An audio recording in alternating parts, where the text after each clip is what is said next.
I couldn't be any more excited right now. Those hands were filled with poop-stained underwear, which he allegedly smeared on the face of his victim. Do you realize what percentage of your opening conversations are about bathrooms, Merrill? Sometimes when you look through the little hole between the stalls, you can see another guy. You should just look him in the eyes the entire time. I think you have the wrong expectations for what's going to go down here. We're going off the rails here. Maybe football instead. As always, next year.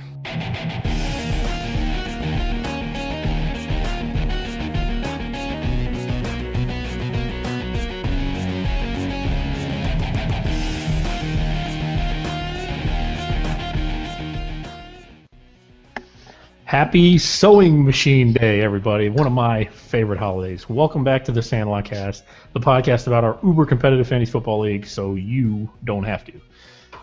With me, as always, I've got Hillers, but not with us as always. But as our pretty much standard substitute host, we've got Nick also. What's going on, gentlemen? Hey, guys. Thanks for having me back. You are the standard. You're like the Dan Levitard of the Sandlot Cast. You are. Can you give us a bam? I am very non-PC, and I'm always getting suspended for something. And bam! Damn it! Yes. Redo. Can we redo this take? Yeah. No. So it's Sewing Machine Day, guys. Have either one of you ever used a sewing machine? I threw one out once. Maybe once in like the 7th grade. I can't imagine it went well. I don't recall ever. Let me tell you this. I never recall ever successfully sewing anything. How about that? Right. Machine or manual. Well, like in home, did you guys take home ec? I did once. I think I cooked something. Yeah. I can't imagine that went well either. Pizza rolls? Pins and noodles. I got to actually like sew it, like suture it. You know how to sew? No. So. Oh. Can you crochet, Nick? Do you know how to crochet? I can. It's way too late to even get into any kind of what else I can do. So, like maybe you can crochet a little hat or some socks together. You don't crochet a hat. You crochet. That's where you get the template and you kind of knit with the colors. And I'm horrible with colors. Yeah, Merrill, you don't crochet a hat, you big dummy. Sorry. Maybe you can crochet some wins together for your fantasy team. How about that? Crochet. Boom. Barely knew way. Knit 1, purl 2. Skip the bye week 3. I don't know that I've ever used a sewing machine. I feel like at one point I did try to do the whole needle and thread thing, sewing at home ec in like middle school, but I don't remember it. I probably blocked it out for a reason. I probably like stabbed somebody with it. Or passed out from blood loss and can't remember it quite very well. Pretty much. Maybe that's where the scar came from. But all right, so new format today, guys. Instead of running through every team, which we typically do, that's how we've done things in the past. Instead, we're going to kind of run through just some points, some bullet points that we want to talk about. We're going to each go through those, and hopefully that'll kind of touch on everything throughout the league, at least all the important things. And then after that, we're going to go through our power rankings, and then we're going to go through predictions for next week. And hopefully that'll make it a little more snappy, as Hillers like to say. So we've got to make it snappy. I'll take the under on snappy. I'll take the over on snappy. What if it's snappy and a half? If there's an over-under on snappy, I will take the over. I'm laying snappy and a half. I'll take the under. All right. So, that said, Nick, I know we kind of got you with late notice here, but you said you did have a few things you wanted to talk about. So why don't you start us off? Yeah, I'm going to forego what the obvious one is, and we can discuss that later regarding specific NFL players who are very punchy. But I like the. I don't know what you're talking about. What's that? It's the same week 1 stuff that I think that we say every year about how it's predictably unpredictable with the NFL in week 1. Like, no matter how much you prepare, no matter how much you look at your rosters, no matter how much you analyze, and people will say, "Oh, well, this guy's going to score this many points," and you always want to start your optimum lineup. And people say, "Don't get cute week 1," but you never know what's going to happen. So why not get cute week 1? Because who knows what's going to happen? Who knows who the next who's going to play, who's not going to play? Like, the guy who's not the starting running back will come in after the second carry and carry the load for the team, or then he'll get hurt and then the third string guy will step up. And this wide receiver who's a rookie that everyone says is going to be good actually performs well, but he's on the bench because he's a rookie and you don't want to get cute starting him. Like, it's just absolutely bananas. It is especially hard the first week when you've got no record at all to go on. It's tough. But I mean, I've also been burned the other way too, where, preseason hype only goes so far once the games are actually on and they actually start playing. And, guys saying, oh, he's been catching great balls in camp or whatever, doesn't really translate to him actually getting targets, I would say most of the time. You know what I mean? I do understand what you're saying. And trust me, I wish I started Brandon Cook instead of Michael Crabtree this week, and I'd been thinking about it. But, I mean, it seems like, in general, the smart money is to still go with guys that are the most reliable guys on your team, whoever that generally is. Right. Well, you want consistency, right? I mean, you say don't get cute. Well, what does that mean? It means you've drafted guys and you've paid for guys. Either you've drafted them high in a certain round or you've paid for guys in an auction draft that are a big part of that team's scheme, have been in the past, and have consistently Speak for yourself, produced. Merrill. Well, most of us did anyway. But you paid for these guys because they are going to produce something. Sure, you've also got some upside guys down on the bench, but do you really want to rely on the upside guys or in your starting lineup? In your starting lineup? Do you really want to rely on those upside guys week one? Maybe those guys don't even get in, but it doesn't mean they're not going to play. But really, with the track record you have going into week one, you just have to start the most consistent guys, the guys who have shown the most. I feel like. Yeah, it's absolutely right. But then you always have your. Well, who are you talking about, Nick? Like, who specifically? Like, can you get in some examples or? Alan Hearns. Actually, Alan Hearns I was going to be an example of someone who's just like, who the hell's this? And kind of like the Julius Thomas of last year, where it was like, oh, I know you had him picked up, and I think you maybe even started him last year. But it's like, I don't think that I did not start him. 80% of the fantasy world did not know who Julius Thomas was last year. They knew on that Friday, but no one knew who these guys are. And then the question is, Alan Hearns going to blow up and actually be legit, or was he just a product because he was the only wide receiver available for the Jaguars at the time? When Cecil Shorts comes back, it is this, and all the other wide receivers are back, and he goes back to his spot on the number 3-4 wide receiver spot. Does he pick up? How do you feel about Kevin? How do you feel about Kevin Ogletree this year, Nick? I like him. He's my deep sleeper. Do not be surprised if I pick him up on the waivers. Because we were saying the same thing about him, I think, last year or the year before. He was the same guy. This transitions well into one of my topics, which is the dangers and benefits of picking up guys off the waiver wire early on in the season like this. And, of course, the dangers are well documented. And I think having done this almost every year, I can tell you 3 times out of 4, or even more than that, maybe 5 out of 6, it doesn't pan out. The guy's a flash in the pan. There's strategy against their first week team, or, something that is not repeatable over the course of a season. Mm-hmm. Having said that, the reason I'll still do it is because other than the draft, this is one of the best places to get a good value guy, a guy that's going to be a big part of a team, and somebody new breaking out that year at a cheap price. What would you say is a bad place to pick up players? So other than the draft, the waiver wire is one of the best places to get players. Well, no, specifically in week 1. If you're bidding on a guy because a starting running back gets hurt halfway through the season, you're picking up his backup, you're going to pay a premium, and you're going to have at least as bad a chance of picking up, somebody that's not going to be very useful to you. But in week 1, you can pick a breakout guy and get him for a few bucks. And then people are jealous they didn't get him at the end. It doesn't happen often. I'm just saying that's the reason people do it, and it doesn't not happen either. Sure. Hillers, if you wanted to use a bad tool to pick up a player after the draft, how would you do it?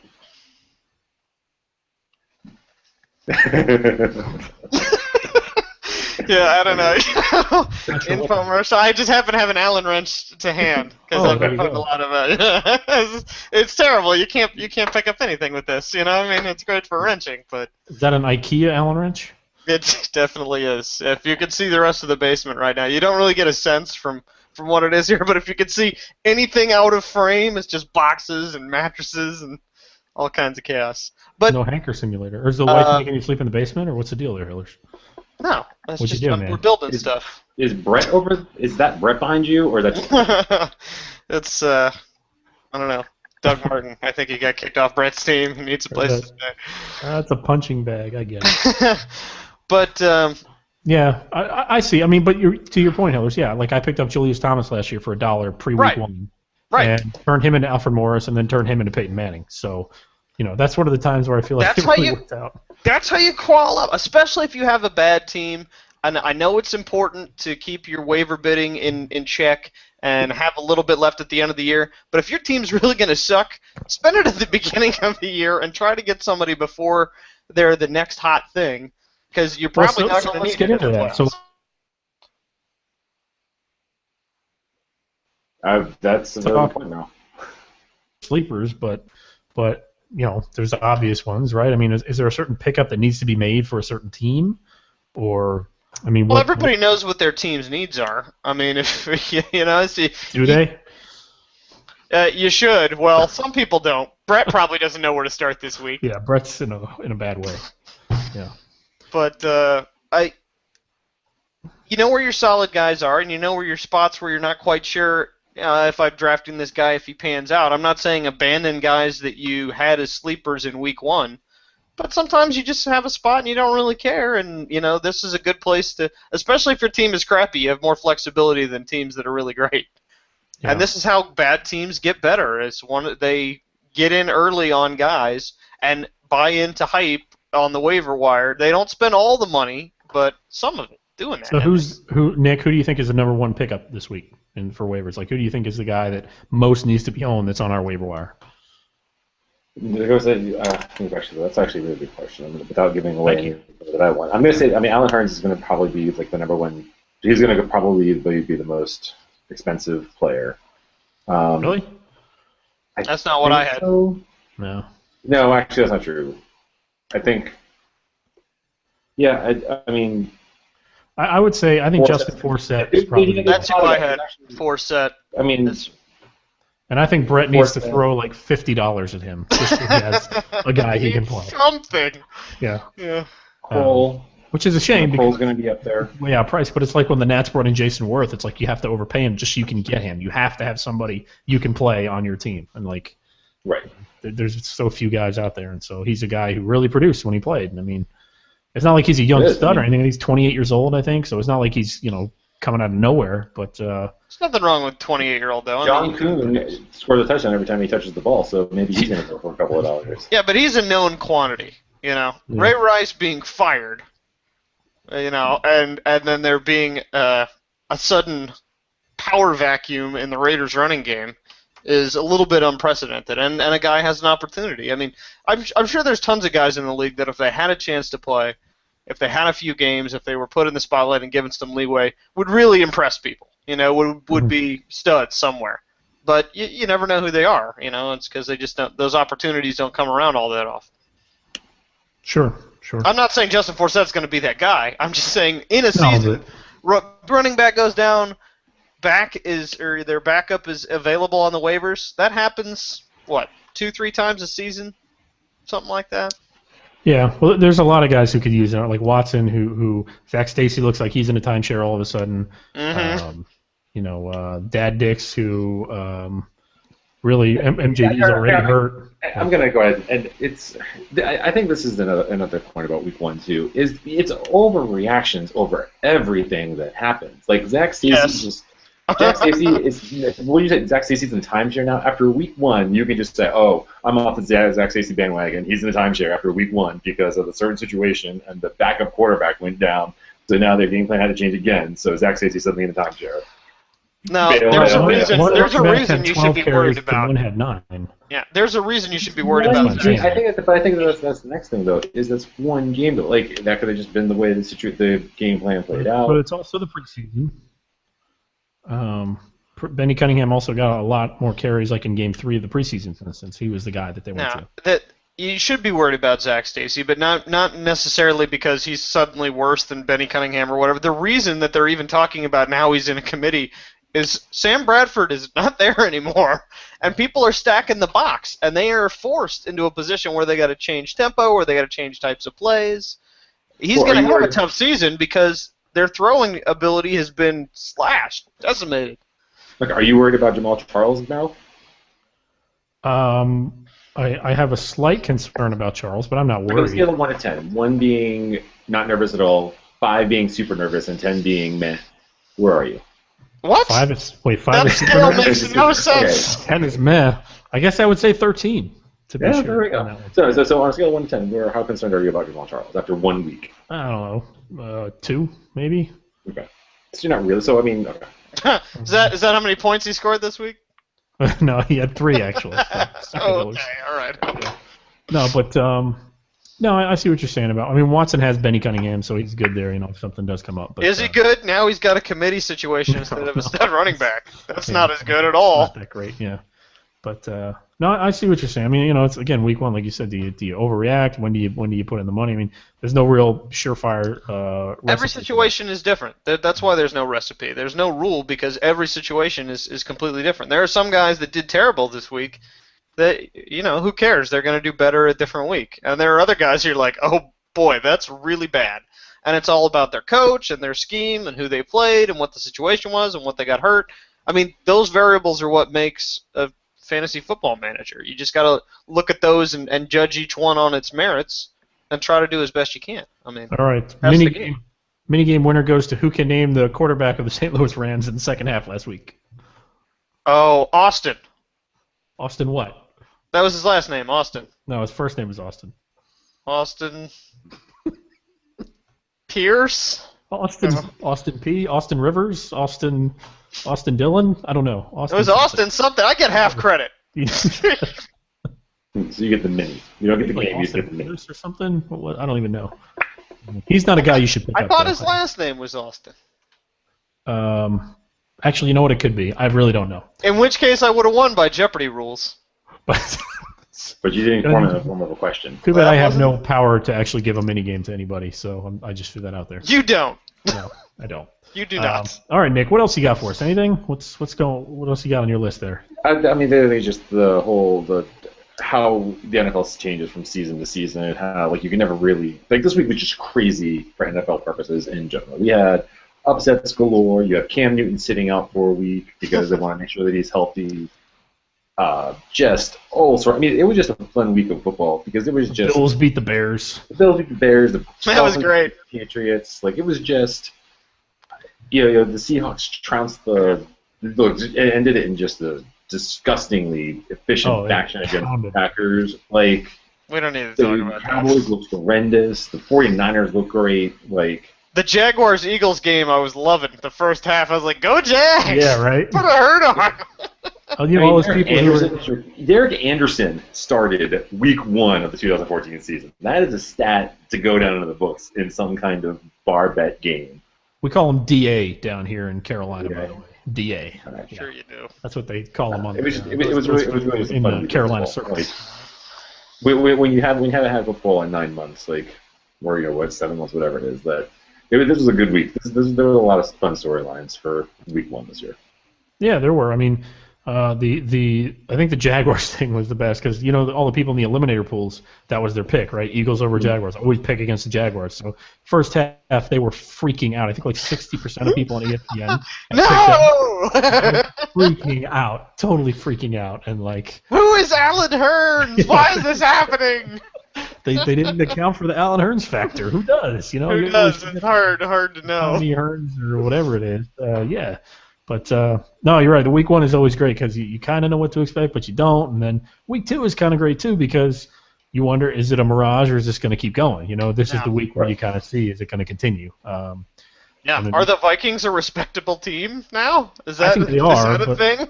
I thought that going into the year, honestly. I thought they were going to be pretty good. Okay. All right. And I think they are going to continue to be pretty good. But no, I hear you, Nick. I mean, that is definitely interesting. Hillers, anything else on your mind here? Yeah, one of my things was just a question for you guys. Brett's team, Yeah. screwed for the season? Completely done? Or is this just the worst week 1 luck So in run through Sandlot that. history? Run through that for us, Hillers. Why do you ask? Well, he's got 3 hamstring injuries, 2 knee injuries, and a firing. Right. Okay? Which is and it's not his bums either, right? No, I mean, this is his starting lineup. Okay, Larry Merrill again. Fitzgerald was targeted, 3 times in that game? Doug Martin doesn't look too bad. I'm sure he'll, be a sort of I a... disagree. He looked really bad. But, Well, no, I mean like in injury-wise, he should be back. Okay, All right. but Robert Griffin looked terrible. The whole Redskins looked terrible. Ray Yeah. Rice fired. Ben Tate hurt, handcuffed, not possessed, even though he cost $3 in the draft. Yeah. I mean, he's already got tons of people hurt. He's got Jordan Reed hurt. He had Cecil Shorts hurt going in. I mean, this looks like Who does he start at running back? our worst right now. Andre Williams Andre Williams and Bobby Rainey? I mean, and Bobby Rainey are is that his starting. running back? Week 2 and he's down to that? It's Can Doug this Martin guy or Bobby even Rainey. start a lineup right now? I don't know. I mean, it's cutting it close. This Charles looks like, Clay and his flex. This looks like the worst, hardest luck team in like week 9 or 10. This looks like the team that's been complaining about injuries all season. Not one that played football for all of 3 hours so far. That's right. This is a mess. It's just devastating. And so Nick? season over or not over? That's my question to you guys. Yeah, Nick, what do you think? I don't know. Well, but I guess we'll get into You speak, you talk. So. I don't know. You can hear me, right? Yes, but you weren't talking. Oh, yeah. Breathing heavy into the mic. Yeah. Ugh, don't do that. Sorry. He has a lot of. He's not. I don't know. I mean, What, Moxie? What does he have a lot of? he has Doug. He has Martin's backup. So yeah. So either way, he's starting the Tampa starting guy. His number 2 running back's probably not the greatest. Probably not. No, it's probably not the greatest. No, Probably not the existent. greatest. Yeah. It's not existent, Projected no. at You're definitely gonna need to 2.4 take a trade or points pick this up week. someone. But like I said, you go money in and you pick up Justin Forsett, and you have a respectable. In between Alshon, Larry Fitzgerald, Andre Johnson, or Justin Hunter, who had a decent game. Like I don't know, it's not the best team in the league. Don't get me wrong. I'm not saying that. I'm not even gonna say he's in the top half of the power rankings, but. We were saying the same thing about Hiller's team coming out of the draft. I would say that's the same thing. My guys can play, though.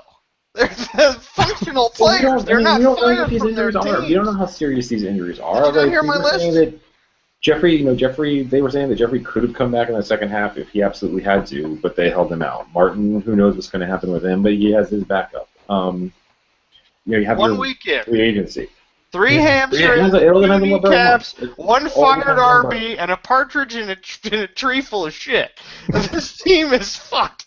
And I think It's not, maybe though. season long, it's fucked. It's This pretty is bad. no longer, as it starts, he cannot play next week and be a competitive team.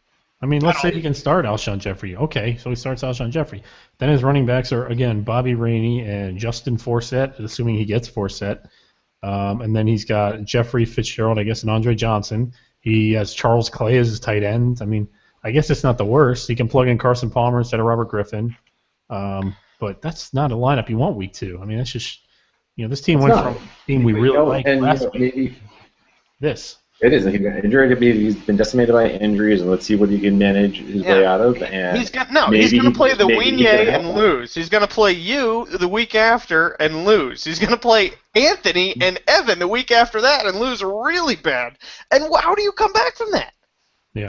Well, then you know what? He has pieces on his team that people who are good, will start milking his team to be like, oh, hey, you know what? I actually really kind of want Alshon Jeffrey. I'll give you Everyone wants Alshon my Jeffrey. future. After that, he's done. Alshon Jeffrey's salary is like $9. I mean, he's not going to trade him. Well, Thank he you. I know, might right? have to. He might have to because he's the only player left on his team. Just get good value for him, Brett.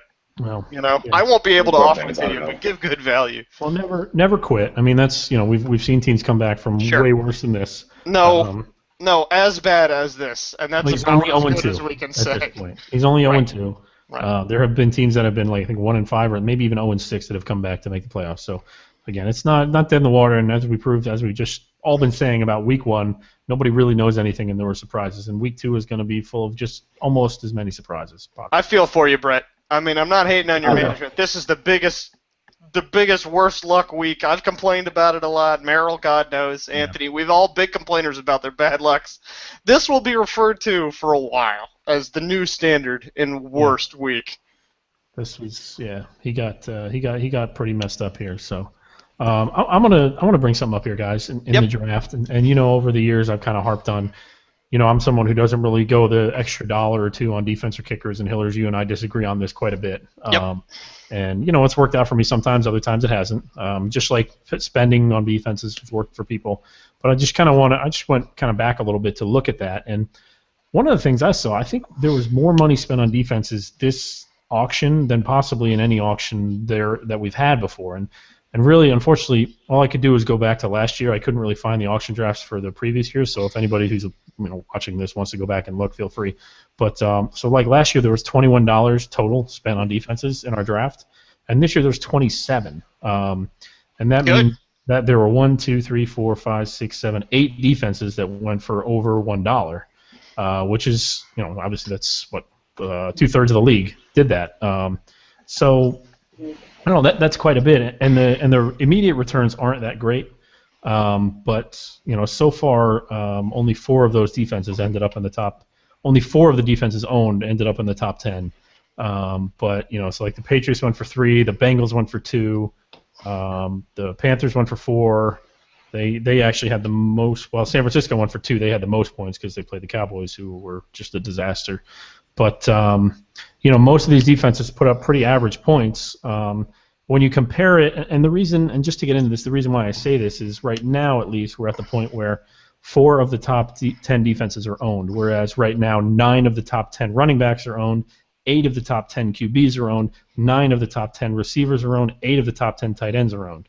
So the reason I don't ever spend money on defenses, and I don't recommend people spend a lot of money on defenses, is because you can always go out there and find a top 10 defense because they're just out there.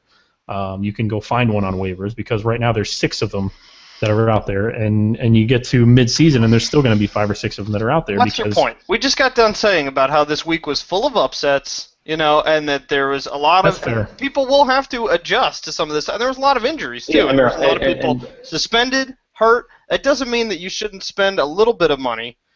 People left money behind in the draft that that could have been spent for any number of purposes. Spending $1 extra to get a defense that you think has a good chance of being one of the defenses that is a game changer. The reason people are paying some of that money is because last year we also saw defenses scoring in the high 20s sometime and winning games for people. But that gets to my point, Hillers. As you said, it's worth spending an extra $1 to get a defense you think is going to be good. My point is nobody knows the defense is going to be good. No, you don't know because you don't care to study it at all. Last year I had the Panthers defense on my team, Hillers. I had the number 2 defense in fantasy football on my team last year. Well, the more people agree with you, less with you, the less you're going to be able to do that. And did you hold on to that defense? Did you hold on to that defense the entire season, though? I did, and I picked him up, I think, week 2 or 3, and I held him the whole year. That's a perfectly viable strategy. And I agree, you can absolutely get one in the first few weeks of the waivers just as easily as you can at the draft. So I'll agree with you on that point. But once you get it, grip like grim death. I mean, I'll spend a couple extra dollars to get it at the draft. I've seen Evan and other players do just as well 1 or 2 weeks in, finding out who's doing well and snagging those off the waivers. I mean, after that, though, I get what you're saying, Merrill. That it's like you're also looking at this after week 1. So the Texans who played the Redskins, the Vikings who played the Rams.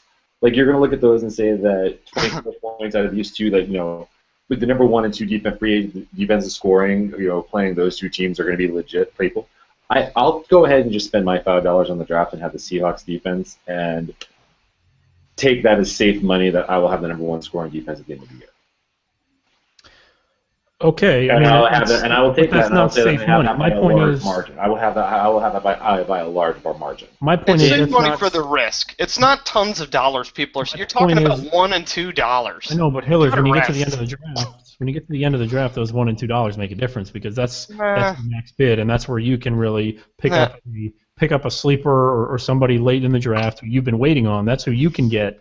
Whereas other people can't afford that. But Hillers, because they're $1 in defense, that's bullshit. At the end of the draft is where you realize, I should have spent a couple of dollars elsewhere because now I got leftover money. Nick, you say it's safe money to just spend the money on the top defense. Well, there have been more years than not where the top consensus defense coming into the year has not finished anywhere near the top. So I agree. No, we're talking about my point. Joe, what you're saying, Merrill, is right in a snake draft. You are putting the value of a defense at round 15. It's the last round pick, so therefore it's one of the worst picks that you can have. So you're going to associate that with the lowest monetary figure that you can associate that with, because you're going to be playing the waivers and you're going to be swapping them in and out. In an auction, it's a little bit different because you're like, oh, hey, I kind of do actually like this defense this year. So you will spend an extra $1 or $2 on a defense that you have a good feeling on that you want. I don't think that's true. I don't think that applies because in a snake, people just say in round 10 or 11, they'll say, well, I'll just take Seattle. I mean, that's how you do that. Anyway, right, but you're going to take Seattle, and then someone else is going to say, no, I want Seattle, so I'm going to bid $2 on it. And then it's going to get into a little bit of bidding war. And you can say that about any of the defense, like any of the top 5 defenses in the league. Well, opinions differ, but we have this argument every season, and it never comes to anything. Right, because I use stats and you guys use opinion, and that's the difference. So, well, whatever. Hey, my stats say you don't win playoff games. Hillers, playoff appearances in the past 5 years, high five. Wow, that's really how you win an argument about defenses in fantasy football. That's how you win any argument in fantasy football. Hey, that's how you win fantasy football. Like you're all right. What else? You guys? I think we're on Nick here. What else you got for us, Nick? I thought that was. Gotta go ahead. Go something. I have some more stuff, but we can just piggyback off what you guys say. All right, Hillers, what do you got? I got. I had a list, and we've already touched on many of them of just disappointing players from the week and talk about sort of what their stats are. We've already talked about Larry Fitzgerald and Zach Stacy to some degree, but I also had the Pero Jacksons from the Weenyay, new keeper of the Jacksons. Oh, they're the new Jackson guys, huh? Steven and Deshaun. Wow. You know, and yeah, so Steven Jackson, that's a good point. Are they both roughed up? Are they both bad investments now? Are they both fine? What do we think about those Jacksons? Feel free to jump in. I'll go ahead. I'll jump in here. I think I came out of the draft thinking Steven Jackson was the best buy in the draft. If not the best, right? Yeah, I mean, $17, you got the starting running back for a high-octane offense like the Falcons, who showed to be every bit as high-octane as they are. But in a game where they went absolutely nuts and scored 37 points, Steven Jackson ran 12 times for 52 yards, which, that's really not what you're looking for in that kind of. I mean, if they score that many points and that's what he gets, and he didn't look good either. I mean, I don't know if you guys watched that game. I mean, I was watching Red Zone, so it would go to him every now and then, and he just looked like he looked like Michael Turner reincarnated from like 2 years ago. It's like, oh my God, this guy, what happened to him? He just fell off a cliff. So I just know it's bad when I'm getting spooked about my $3 Devonta Freeman. And you're starting what looks to be almost as good an option right now for the Falcons, like as your starting running back. Yeah. I'm spooked. I'm spooked about Steven Jackson. I don't know if this is That's because everybody forgot about Jaquiz Rogers too, who's still there and still. Didn't forget about him. I think just people had written him off because he hadn't done particularly well when given a chance the last few times. But maybe it was premature to write him off. He did really well last year when given a chance. But I don't know, Nick. What do you think about the Jacksons? I'm not a believer in Steven Jackson anymore. I've never liked I liked him when he was in St. Louis a couple years ago. When he was in his mid-20s, I guess like his 25 to 26, I guess. Like anytime before that, I liked him. I've kind of started to fall off so because what it was 6 years ago. I actually, because he was so healthy for so long, I was just waiting for him to break down. Like I figured like the shoe was just getting ready to drop, and that was the year that I was going to pick him up, and that's the year he was going to get hurt was that year. So like I kind of stayed away from Steven Jackson, so I never got into that deal. Yeah, whoever you think it's going to be, what's spookiest about the Falcons is how many people are running the ball there. They had 4 carriers, and it's just who's going to come up with it? I don't think they would have had that many if Steven Jackson was moving the ball effectively, right. which he really wasn't doing. And then as far as Deshaun Jackson, I think I like him. I think that he's going to be a good fit for that offense. I mean, he only got 53 yards, and I know that we are just a regular league, but 53 yards, he was also targeted a lot, though. He had a lot of catches. 9 targets he had. So, I mean, they were trying to get him the ball, and for this league purposes, no, that doesn't really matter, but he's still going to be fantasy relevant because 9 targets on and that was he had like 8 catches, I think. 8 catches on 9 targets, yeah. I mean, in a PPR league, that's 13 points.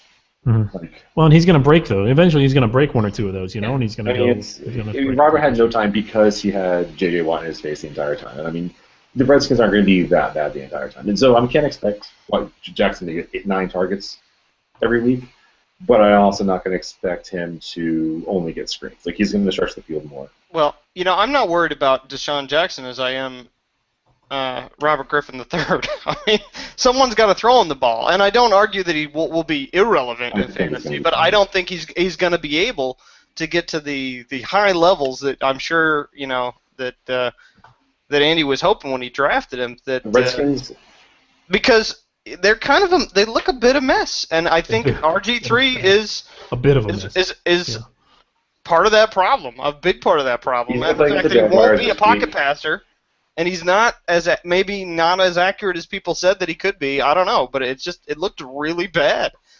they're going to play the Jaguars this week, and they're going to get back on track. And Robert's going to be like, "Oh, hey, I can actually play this." Against And Chinex. I think the Redskins are going to let him run around a little bit. I think he was probably scared to run around. Like, again, week 1 overreactions. Calm down, people. He was playing a top-tier defense. He was not even top-tier defense. He was going against guys just crushing his line. He had no time to do anything. I think he was afraid to run because he was going to get hit even harder. Like, yeah, I think he's going to be fine. I mean, Talk to me. To be fair, they played a really good team. The Texans were 2-14 last year. Well, when you talk to yeah, but he was also like legitimately hurt. When you talk in week 4, it's revisit. No, I'm with you, Dave. I'm with you, Nick. I'm not ready to give up on Griffin just yet, but Hillers, I'm also with you in that things don't look good. But they don't look good. I mean, I'm not saying between the two of them, I'd rather have Deshaun than Steven. I agree with you that he's not as big a risk. Just thought it'd be an interesting counterpoint on different kinds of risks, on one team. Yeah. So all right. Well, let's close out this segment with something. My last point here is something I'm going to try to bring up every week is moves that I feel like need to be made in our league.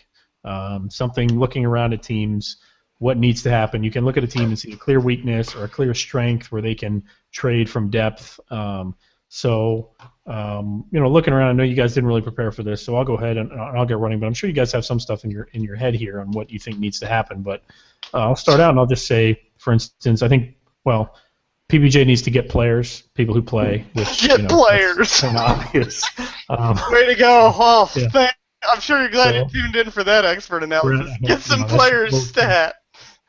That one's free. Better be free. Hillers, I think you might need to get a running back. Because I would love to. Toby Gerhart. Wow, that didn't go probably as well as you thought it would. Well, it was a tough situation because they were first way ahead from passing, and then before they got time for him to run, while they were ahead, they got passed by, and then they were catching up. So there wasn't really a running portion of that game. So I won't panic yet, but I'll agree. But if it didn't look stellar. Instance, I don't know, like if Toby Gerhart has, like for instance, a bye week, or gets hurt, or which he I'm stuck with Danny Woodhead already right is. now. Who are you plugging in for him at this Danny point? Woodhead at this point. And I agree, I got to get another one. Yeah. Hey, Hillers. Golden Tate, 97 yards. You got to be liking that. I do. Yeah.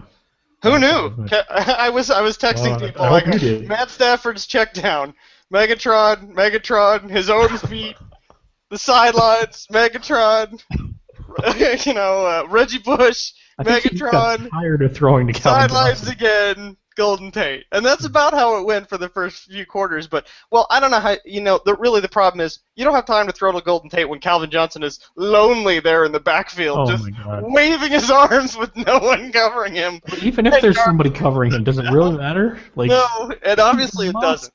But no, I like that. I like to see that he was getting some looks, and I'm very pleased with Golden Tate and Brandon Cooks. So maybe I'll have something to trade for a running back with later there you on go. in the season. I'm just saying that's a move that I think at this point is going to need to be made or needs to be made already. The other one I'll say is I think the Dad Dicks need another wide receiver they can rely on because I think they came into the year they were relying on let's see, they got Terrence Williams and Sammy Watkins as their wide receiver too, and then you look at their bench and there's really nothing there. Yeah, that didn't pan out. Sammy Watkins is on my draft list of disappointments. Yeah, so I think that's a team that's going to be looking for a wide receiver, right, Nick? I mean, is it, or am I maybe getting on too early? I think that's probably, it might not happen this week. I think that one of the moves that Brett might want to do is maybe try to get running backs off of him. Like, there's probably a couple there that for a decent deal you can make. Yeah, maybe he can get Terrence West from him. Yeah. We can I mean, talk that would be after a we point. play this week, Grimes. I got wide receivers. Yeah. Everyone So, has wide receivers in September. I mean, he probably knows this, but this is kind of for the rest of the league too. You know, like if you're looking for somebody, if you've got some wide receivers and you're looking for something else, Danny Grimes is probably looking for that. The other one I'll say is we already talked about this is Justin Forsett obviously needs to be picked up. I mean, that's the number one pickup this week. How much money do you think it's going to take, Merrill? That's the real question. We all knew he was getting picked up. What's the $63. magic number? $63. $80 season-long budget. What does Justin Forsett, as a part-time solution to the Ray Rice hole, what's he go for? I think if I were Brett, I think I would throw like $35 at him. I think because you just have to. And I know it's awful, and I don't feel good at all doing it. But no, that's rough business. I mean, I don't But I disagree. think it's a question of you just have to get them. Like it's just you have to get them. You Like have to get there's a player that you have to get. You have to get them. Yeah, Brett's in full-on crisis mode right now. yeah, That's Nick, a player is that too must high, be or- snagged. No, I completely agree with that strategy. I No. mean, you're looking at the guy that spent $40 on Sammy Morris. You know, granted we had a $200 budget at the time, so it was only like a quarter of the salary. Better be $36 now that we broadcast that. But I'm just saying. Yeah, I don't know. I think that's. I don't think anybody's going to watch it before the waivers go. Who knows? And then Hillers, the other thing I'll say is I think you need to trade. Me again? You need to trade Jake Locker soon. I think. I did. Yeah, I should. He's Um, he's I think hot. before he gets hurt. He's a hot while his quarterback. value is high, and before he gets hurt, I think there's teams out there who might be interested in a young, cheap quarterback who might, I don't know, be willing to give you like maybe an RB3, like a running back that you don't feel great about, but someone you could plug into a flex spot and feel okay about. I'd probably take that. He is for sale, the league. Yeah. So, and then the last one is me, and I'm sure you guys know this from looking at my team, but I really need a tight end. That is a gaping hole. That was bad. That's a gaping hole in my team. Well, don't give up on Heath Miller afterwards. Yeah, It's 1 week, he's fine, and it's tight ends, so they're not. I mean, they're not all Julius Thomas. Yeah. No, I know. I mean, they're pretty easy to kind of plug and play, like if they got a good matchup, but that's kind of the gaping hole in my team. I figure I'm ripping apart everybody else's team. I better throw my team under the bus a little bit too. So Eric Ebron might be available for you. I'm sure he is. I know I'm going to throw this out here. It's going to be off our format a little bit, and I apologize for that. But this cannot go without being said. Sure. That the Evans team is 1-1, and he only scored 81.9 points this week. I feel like this is a Sandlot first. That he says he's been in the league, that he did not throw a monster performance and is running away with the best team in the league. For all the already. hubris last week and all the grim prognostications of Merrill and Evan at the top of the league, what a stinker you two put up. What an embarrassment. You know? I would have beat pretty much anybody except for Ant. I wish I'd have played the both of you this week. I can't believe I'm saying that in week 2, but I wish I'd played you both. He texted me last night after Rashad Jennings scored the touchdown, or Monday night after Rashad Jennings scored the touchdown. He said, "Good game." I said, "No, it wasn't." I said, "It was horrible." It's a horrible game. You should both be ashamed of yourselves. What a disaster. Yeah, I don't know what happened. I had no touchdowns. I had one touchdown until Monday night. I had one touchdown on my team other than my quarterback, and that includes my bench. Like it was awful. So I don't know. I'm not panicking yet, but yeah, it was a hideous game. Like Evans' team. Are we worried about Foles at all? Anybody? A little bit. Yeah. Not a ton. He'll be plenty serviceable. He'll be Jake Locker good. Yeah. I mean, yeah. I mean, you looking at his team, it's like nobody scored terribly, really. I mean, no. 25 of 68 against Jacksonville. I mean, maybe, I don't know. No, it's an overreaction. You know, he did great last year, and we were expecting a regression. So he was 27 of 45, by the way. 25. Those are his, the 25 of 68 was his. I was gonna say touchdown, he threw sorry. 70 times. I don't think no, that's a lot. it's a lot. Yeah. Okay. Yeah. All right. Well, I don't have anything else. You guys have anything else? Nah. Let's be snappy. All right. We're keeping it snappy here. Let's get into our first power rankings of the year, gentlemen. This is very exciting. People love the power rankings. I get emails and Twitter comments and everything about our power rankings. You would not tweeting you I about can't the walk power the streets of Charlotte without someone stopping me about our power rankings. So Let's get into these, and people are very interested in your power rankings, Nick, especially since they had no idea you were going to be on the podcast. I'm very interested to finish that mine too. All right, I guess we're going from 12 to 6, 12 to 7. 12 to 6. 12 to 7. Thank you. All right. Oh, right. Good call, Mike. Universally, Brett. Universally, Brett at 12. Say what number where you have them, please. I said universally number at 12 is Brett. I'm pretty sure we're all going to have him there. UBJ at 12. Assassins at 11. Weenie at 10. Okay. New Year, things still the same, huh? Thor's at 9. Duplex at 8. 9. Hoops at 7. And Touchdown Jesus at 6. Sorry, I just botched that. I just made a big deal about 12 to 7 Hillers, and then I go down to 6. You know, Nick, you keep doing this. You're not going to be on the podcast. That was like the third best scoring team last week. I want to the third worst on your power rankings. We were getting ready to set up, and Hillers and Merrill looked at me and says, "Hey, do you have your power rankings yet?" I was like, no. And then I just started throwing down numbers. So oh, don't say that. I think that they're pretty accurate. I feel like I'm pretty accurate with those numbers, but they're relatively close to what I have as well. You want to hear what those are, Mike? It's PBJ time at 12, Assassins at 11, Weenie at 10, Choops at 9, myself at 8, so not a lot better than you, I guess, Nick. and the Duplex at 7. Wow, Duplex taking a dive. Hey, well, former champs. They got 7 because they're former champs. Wow, so not impressed, just other than giving them some champion respect. Well, there. otherwise you would be, if it wasn't for respect for your roster for no reason yet this year, you would be way lower. I'll tell you that much. That jukebox of a game you played. I'm not sure why I'm not. Yeah. Okay. Well, I have PBJ at 12 also. At 11, I got the Choop at 11. They're 2-0. Yeah. I'm just now seeing the rankings and realizing this. They stink. It's not a very good score. 2-0. Yeah, look at their breakdown. Their breakdown was terrible. How did they end up 2-0? They had less points than you. They would have beat you twice. I said you win a doubleheader week and you're the second worst team. Yeah, it's rough. Well, at 10, I've got Hillers. That's way too low. Yes. Yeah, I think your team's bad, Hillers. I'm sorry. I'm worried about the fact that you don't have a third running back on your team. I'm worried about that a little bit. I'll figure it out. At 9, I've got the Weenie. The S is silent, Masters of Elegance. At 8, I have the Assassins. I know we really liked their team last week, but a lot of that Assassins thing is due to historical reference. They haven't historically been a very good team. Especially that's definitely. I'm just used to seeing double digits next to Watson. And then at 7, I have the Dad Dicks because I think their team is. And we said this last year, other than Breeze and Graham, I guess Le'Veon Bell's pretty good, but I'm not real impressed with their team. So, especially if MJD's hurt, then he's really hurt. You'll be more impressed when they crush me this week. Maybe. Terrence West managed to step right in where MJD left off. So. It's very possible. It's very possible. All right, Nick, bring us home. Okay. Like I said, as I teased earlier, I have Touchdown Jesus at 6. I think getting Cam Newton back is going to... By teased, do you mean you said it? Yes. Okay.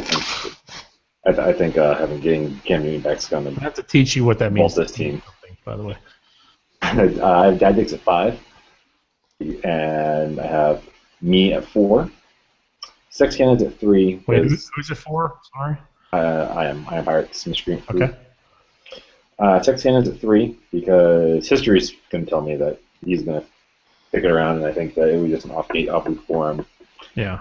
Merrill, you're at 2 because I think that you just got a bad break on some of your players. And boy, that never happens. I know. Well, we'll see. What never happens is you're at 2, and I am not overreacting and calling a W team a dumpster fire yet. You just. That's going to be in 3 weeks. All right, give it a week. And then that leaves Anthony BB as a number 1 right now. Okay, Hillers. Boy, obviously not a lot of change in opinion on teams based on week 1. Because teams that did terrible didn't fall, and teams that did great didn't move up. So Let's see. At Just 6. a little movement. Little movement. Just a Like nudge. when you're watching like the soft core stuff, a little movement there. So. Ugh. Why you gotta? No. This was a football podcast, bro. Sorry about that. Don't make it weird. All right. Too late. Maybe like when you watch Aaron Rodgers and Hillers, just a little bit. Awesome high five. Right. Dad Dicks at 6. Okay. TDJ. There was little movement. That's what his team name should be. Hillers movement. Touchdown Jesus at 5. Assholes. Sex Cannons at 4. Let's see. Black Widows at 3. I wish I could revoke it now, but Iron Pirates at 2. And then EBS at 1. All right. Well, because he did well last. The Iron Pirate thing? Well, yeah. I mean, I just Here, think. I'll take back a high five. I wanted to acknowledge a little bit, what happened in week 1, and you guys had such a shitbox game. It was a little bit of, maybe a little bit of just vengeance picking there. But I mean, he also did pretty well, and Tom Brady looked good. Gio didn't do so bad. I mean, the receivers are completely solid. Dwayne Allen looked good. So maybe he's a better team than we thought. At least the starting lineup. No Sean Moreno looked like he had the job there. So sure, why not? He did pretty well. Just before we move on, Nick, what are your thoughts? You're a Patriots fan and a Tom Brady owner. A lot of people are a little concerned about Brady. Are you concerned at all? Why be Miami concerned? is one of the toughest places to play week 1 in Miami because it feels like it's like 120 degrees there. The Dolphins always play the Patriots tough. Okay. I'm really not that worried about it yet. Let's see what happens after week 2. Okay. On a scale of 1 to 10, I'm at a 1 of my concernedness. Yeah, it will be tough to maintain what you got last week in the 100, though, in that nobody really busted it up for you. No one really, really stunk it up in your starting lineup. They're all perfectly reasonable, and you should be real happy about no Sean Moreno. But sooner or later, one of these guys is gonna probably Reggie Wayne is really gonna bite it. And and that's fine. And I think that's I actually kind of like. I mean, I like how a lot of my team came together. Or I did fine. Yeah, you should. I should, going to counter what I was saying earlier about player studs. I kept no Sean Moreno. What? Double talk from Nick? I know. I should have. Oh my God! Merrill, take note. Are you done with your smartassness? I don't know. We'll Next find year, out. this will be happy double talk day for Nick when I open the podcast. That's every day. It's Tuesday. I should have played Moreno because I kept him. I got cute because I thought Thomas was going to be the better play. That's about it. Okay. All right. So at 6, I'm way different than you guys. I think I had Iron Pirate at 6 because I am a little concerned about Brady, and yeah. I don't know. I don't know other than that. Maybe it's because nobody really broke out. Maybe that's why. At 5, I have Black Widows. At 4, I have the Duplex. That's kind of a champion thing hanging on there. I gave him a little bit of street cred for that one, and because he beat me. At 3, I've got the Sex Cannons. And then at 2, I have Touchdown Jesus. I think that team is for some reason I always think that team's good. Maybe it's because I have all my former players, so that's why I think they're good. But I think that team is going to be really good, especially if Cam Newton comes back and can play like Cam Newton plays. I think keep Phillip Rivers in there. Yeah, and Rivers isn't a terrible option either. So maybe really a dud. Give him a game to come back and play Rivers. Who do you have 1? And then at 1 I have EBS, just like I think everybody else has. So. I just want to go back and say one thing, and this is more of it's about our league, I guess, in general. I'll use your Brady example. Why you said you're concerned about him. Here's the other reason why I'm not really concerned about Brady per se is because look at the waiver, look at the players available, and I can pick up a quarterback. Like I could play the waivers and pick up a quarterback. You get Blake Bortles. Blake Bortles now available. I mean, I can get good old DA. DA, that's right. Although he doesn't have a job anymore, but yeah, sure, you can pick him up. I'm just saying. I can make a trade for someone's backup. As like a mascot. I think that there's enough out there that you can kind of be okay with it. if Brady were to keep sinking, like if he consistently puts up 12-point games, it's like, okay, you're done. Like, Okay. I'm saying, Right. if there's one position that you want to play that you can play the waivers on in this league, I think it's quarterback. You'd Let's have get to get into- both Chad Henne and Blake Bortles to make sure you had that Yeah, quarterback that's true. on the Jags locked up. You can never have too many quarterbacks, Nick. Especially from the Jags. Might as well get the third one, too. They just score the most points. Yeah. Okay, so All right. Predictions. Let's get into that and close things out here. We can keep this under an hour if we fly through these here. Ooh, first time ever. We're gonna start with the Black Widows versus the Choop this week. I'm facing my nemesis, JD. You stink. Your self-proclaimed nemesis. Also, you're bad at fantasy football. So you also yeah, took your dog. CBS has given me a slight edge, as they give everybody. they give everyone has a slap. Have you ever seen a moderate edge? But I really like my matchups a lot this week. Oh, I'm sorry. I am seeing one edge here. Broncos over the Jets defense is an edge. Oh, that's quite the edge. Yeah.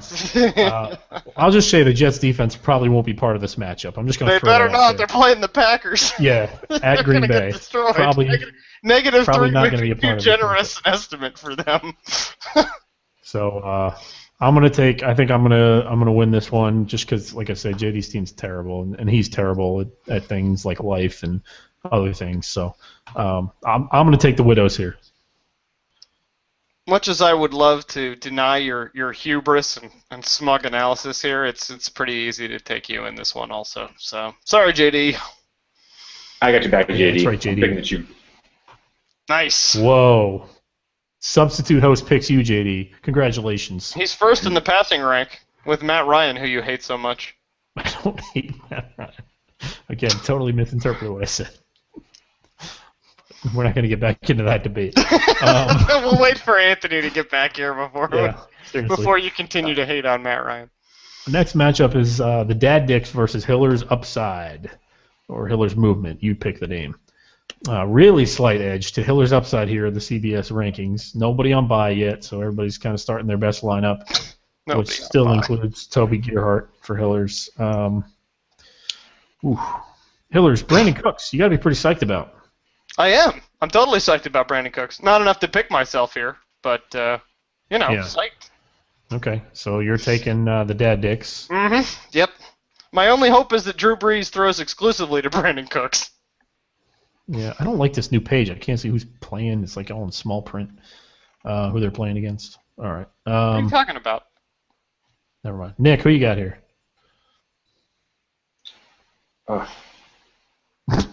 Hillers. Why does it always sound like you're getting like a root canal whenever I ask you a question? He hates to predict success for me. Don't we all? Yeah, I got Hillers on this. I think that. Yeah, I think it's Julius Hillers. Thomas scores 2 more touchdowns. Rodgers against the Jets is a pretty scary matchup. Jets, Murray, and as ugly as it is, I actually like Hiller's wide receivers better. I like Hiller's matchups up and down better. Is he really starting Marquise Lee? What's he going to start? Yeah. Who else is he putting in there? Oh Doug my Baldwin? God. The Yeah, depth Hillers. isn't really there. I'm picking Hillers. Yeah, Nice. Dad Dicks need a receiver, man. They need a receiver. Well, I've got him. Somebody You make can him see an him. offer for crying out loud. Wow, this could be the got matchup. The next one could be our matchup of the week. Endzone Bombardment Squad versus Iron Pirate Redux. That'd be a good one. Still a very, very slight edge for Endzone Bombardment Squad here, and they're at the top of our power rankings. However, that doesn't mean we think they are going to win this week necessarily. Looking at the matchups here,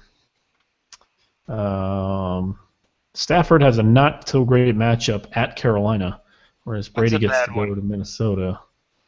Marshawn Peterson's Lynch, a little rough. I mean, they're all rougher than they were last week. yeah. Keenan Allen is at Seattle. Oof. I mean, it's a tough week. Yeah, I'm gonna take Nick. I think just based on the matchups here, and Patriots never lose 2 in a row either. I think Brady has a good week, and Nick, I'm gonna take you here. Okay. To go to 3-0, is that right? Well, I'll botch it somehow. Don't worry. All right. Yeah, you know what? I think I'm going to go with you here, and mostly because of matchups. There's a ton going to be riding on the Patriots-Vikings game this week for both these teams. You know, Yeah, I mean, that will be eagerly anticipated by both squads. But I mean, I'd much rather have somebody like Gio at Atlanta, than Keenan Allen at Seattle. Although Nick, are you gonna play? Oh, you do have him in there. Never mind. No, Sean. I was going to ask about no, Sean. Yeah, Miami's going to screw it up, and I'm going to start playing this game a week late, but that's fine. I like that they're predicting Carlos Hyde gets 10 points for you. Frank Gore, obviously. Did you watch him run? Did you watch him run in that game? Yeah, but they were up by 30 points 5 minutes into the game. I mean, it wasn't really a pretty ideal situation. 10 yards less than Frank Gore did, and he got the touchdown. So yeah. Okay. Because that game went totally normal. I'll tell you what, if he does it again, come shopping for wide receivers at Hiller's Wide Receiver. Why would I give him up? I don't want to give him away. Yeah. Devonta Freeman. If turn good, give them to Hillers. Just saying. Nick. You have a good player that you don't want to use anymore? Come down to Hiller's Emporium, or I will trade you shit. That could be your name, Hiller's Emporium. Glad you guys are so helpful. All right. PBJ time at Weenye. No. Nick, who are you picking yourself here or what? Yeah, I'll pick myself. All right. Yeah, I like your team better, Anthony, but I think overall, the matchups are just really better for Nick here. Well, and it's a close one this week. It's my 1 and 2. Yeah. Playing, so. Yeah. Plus, I wish him ill because he beat me last week. Peanut butter jelly time at Weenye, the first non-podcast matchup here. The battle for the first win. Weenye, right? Like none of us can realistically pick PBJ time to win this game. Yeah, and another game that actually features an edge in it. Yeah. With Shane Vereen versus nobody right now. I give the edge to Vereen. Okay, let's move on then. Sex Cannon's at touchdown Jesus here. Is Evan 0-2 or he's 1-1, right? 1-1. Of course he is. Somehow, even though he put up a real stinker. So one of these teams has fallen to 1-2, which is surprising. Looking at the matchups here, Foles at Indy, Carolina at Detroit, both good quarterback matchups, so there should be some good points there. Overall, I think tight end matchup is going to Rudolph. And the Patriots, yeah, I don't know. This one's pretty Merrill. Well, go ahead if you guys have a pick. I'm stalling. Cannons. The matchups favor them. The team is overall at least as good. Touchdown Jesus. Cam Newton's going to score double the amount of points that he normally would to make up for last week. Okay. Yeah, I'm going to pick touchdown Jesus also. I don't think the matchups are that bad. I think Forte against San Francisco is still not bad, and Calvin Johnson, it doesn't matter who he's playing. He's just a monster. Does versus. He is the Loch Ness monster. Okay, one more. Chiefs at Denver is going to be ugly. He's going to lose all those points. The Assassins, defending champs, are at home versus the Assassins here. Assassins, really bad week. We really like their team coming into the year. They really had a bad week 1. I'm not sure what happened there, but the Andre Ellington injury was kind of interesting. Do we think he can be the go-to back all year? I mean, before week 1, he was even hurt. He's looking a little fragile. Yeah. And then Darren Sproles, do we like Darren Sproles in this lineup, or should he plug in Ryan Matthews instead for Dave? I'd stick around with Matthews for the time being. I mean, against Seattle, I can understand being hesitant. But another thing I would say, get Zach Ertz in there. What are you waiting for? Anquan Bolden? Give Ertz a little bit of love here. No, he's got Vernon Davis. Yeah, play Ertz in the flex. Wow. I like Sproles. Lacey, Sproles, Bolden, Benjamin, Macklin. I like it. I'd put Torrey Smith in the flex, I think, but yeah. No, yeah, I like his lineup the way it is. It's a tough decision. Some tough calls. So who are we picking here? We're picking Duplex? Yeah, I got Duplex. Yep. I'll take the Assassins here. More so if he puts Ertz in the flex. I think they have a bounce back week. That was just a bad week for them. I think they bounced back this week, so I'll take the Assassins. And that concludes our podcast in right about an hour. So we got to get out of here. Anybody got anything to say? Thanks for having me, guys. I think we pushed on Snappy and a half at an hour. Yeah, I think we're pushing too. If you can push on a half, we're pushing on it. All Alright, right. over. Well, in that case, gentlemen, thanks for joining us. For Hillers, for Nick, and for Anthony, who is not here but playing softball somewhere on the island of Key West. Playing software is probably Also more playing accurate. software. We thank you guys for Dating watching adventure. / listening, and we will talk to you guys later. Thanks a lot. Cut it out.